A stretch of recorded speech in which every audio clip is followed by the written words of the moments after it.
Hi everyone, Dr. Brian Huck here. You're probably getting sick of me about now, but we got more information to go over. So today we're going to talk about diet, we're not going to talk about diet, we're going to talk about exercise.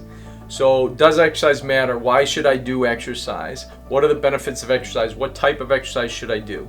For those of you who don't know, my bachelor's degree before I went on to chiropractic school, was in exercise physiology. So exercise is extremely important. I'm a huge advocate for exercise. So what do I get out of this other than maybe looking good? So there's multiple benefits. You have to remember all of these systems are working together to coordinate an effort for your immune system. So these white blood cells, these macrophages they're gonna eat the bad bacteria, or they're gonna inject the cells that have been infected by a virus to cause apoptosis and plan cell death to stop that virus from controlling that cell anymore. All of this stuff happens only through circulation through your blood system. So the blood travels throughout your body, all right, and it carries these white blood cells. And when our nervous system or different systems recognize something going on in a certain area, they send signals, and we have a coordinated effort to send white blood cells into that area to defend us. So it's like a red flag going off, or somebody waves a white flag that an attacker is coming from the west side or the east side, and we go and we defend.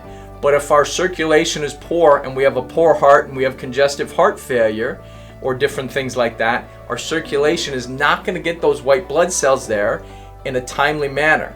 So it's like an ambulance responding to the scene of a crash. If the ambulance doesn't get there for an hour and a half and somebody's in critical condition, that's a problem. We want that ambulance there in minutes. The same thing with our white blood cells. We want them there in minutes. So cardiovascular exercise is key. Now, there are some arguments and there's some research and studies that show high impact, aggressive exercise, high intensity exercise increases inflammation. That is true. Anyone that works out on a regular basis knows you're sore. After a long run, your legs are sore, your joints are sore. There's inflammation. So on a repeat basis, that might not be the benefit. That might not be beneficial. So there's benefits to cross-training that comes in. So as long as we're strengthening our heart and we're circulating blood, maybe some days it can be just a walk. Other days it can be a bike ride. Occasionally, if it's a run, that's fine. You want to get your heart rate up into your optimal training range. 220 minus your age times a percentage. Generally 65 or 70 up to 80% of that number. So for me, I'm 50. 220 minus my age gets me to 170. So if I want to work out at 80% of that number, 8 times 7 is 56. So it's 136 beats per minute, give or take. That's my high end. On the low end, I'm going to be 70%. So I want to be in that 125 range. If I'm in there for a 15 to 20 minute period, that is considered good aerobic exercise.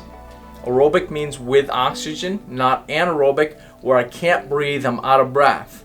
It's good circulating oxygen, it's supplying the tissues, improving your circulation, strengthening your heart. Aerobic exercise, strength training. What does it matter? Why should I bother with strength training? Well, part of our body is interstitial fluid.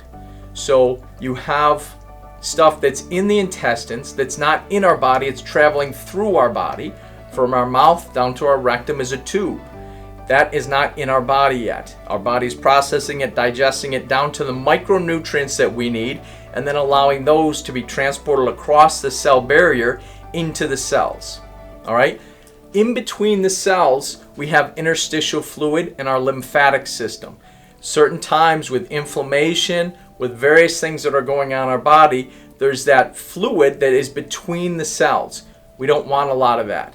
If anyone's ever seen somebody with cellulitis or with different conditions, their legs, different parts will swell up and stay swollen. They have a lot of interstitial fluid between the cells. When we do strength training, physical exercise, the muscle contractions of different parts of our body will actually act as a pump to pump and squeeze some of that fluid out of there into the lymph nodes, and then they go back into circulation, into our blood, and are recirculated and cleaned. Okay, so these are important functions. The other thing too, our heart is here and our arteries. Our heart is pumping blood and it's traveling to all of our extremities. There is no pump at the other end. There's no pump in our toes. There's no pump in our fingers. So the only way that blood returns is through muscular contraction, which squeezes the veins and it forces that blood back to your heart. So strength training has multiple benefits on those aspects as well, improving that lymphatic drainage, along with massage therapy, same thing, or compressing the venous system, strong muscles, and returning the blood back to the heart so it can be circulated, reoxygenated, and sent back out. So it's key to have regular exercise. So what should you do? How often should you do it? Number one, always listen to your body. Always listen to your body. Not enough of us do that. Our body's an excellent communicator. If you're not feeling great, you're feeling a little run down, maybe it's not a terrible thing to take that day off. If your body is still beat up from the last time you worked out, take a day off or go at a lower intensity. You can't work out at super high intensities 7 days a week, every day. You're just going to beat yourself up and it's going to be counterproductive rather than productive. So I recommend 2 to 3 days or maybe 4 days a week of light to moderate aerobic exercise, staying within your target heart rate for a minimum of 15 to 20 minutes. You can do more depending on the intensity and depending on your fitness level. And then I also recommend 2 to 3 times a week of strength training. It can be simple body weight. It can be body weight squats, push-ups, sit-ups, planks, different things to work the different muscles in your upper extremity, lower extremity. But you don't have to go to a gym. If you want to, that's great. Listen to your body, work within it. You can't start out at this level if you're down here. Start where you are and eventually you'll get there. But strength training and aerobic exercise play a key role not only on our overall health, but in supporting our immune system, because that circulation is tied to the white blood cells and how quickly we can respond to these invaders that are attacking us on a daily basis. So again, stay safe, be smart, click on the link below, and I'll see you in the next video.